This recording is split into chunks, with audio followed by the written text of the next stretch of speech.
Ba't bang hilig mo limitahan ang sarili mo? Susubukan mo palang sumusuko ka na agad. Siguro nalilimitahan ka, iniisip mo, paano kaya ito? Baka hindi ko kaya. Baka mamaya hindi mag-work out.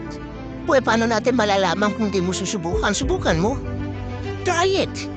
And perhaps you might find success in this endeavor. And you never really know. You would never truly know unless you try. Katulad ng ulam na pag hindi mo tinikman agad titig ka lang, paano mo malaman kung masarap o hindi ka? Tingnan mo, kung limitahan yung sarili mo, na feeling mo wala kang ma-achieve, hindi mo makukuha. And perhaps this is because of a previous mistake. Nagkamali ka dati, feeling mo na ngayon, wala ka na ngayon maitatapa. Tigilan mo yan. Kasi alam mo, kung nagkamali rin ako, mga successful na negosyante, nagkamali din yan lahat. But we did not let that stop us from trying again. Never limit yourself. Kasi alam mo, ikaw lang naman ang nagbibigay ng limitasyon. Ang galing mong limitasyon na yan, then you become limitless. Tuloy-tuloy ang pag-angat. Kalimutan mo na yung mga previous failures mo.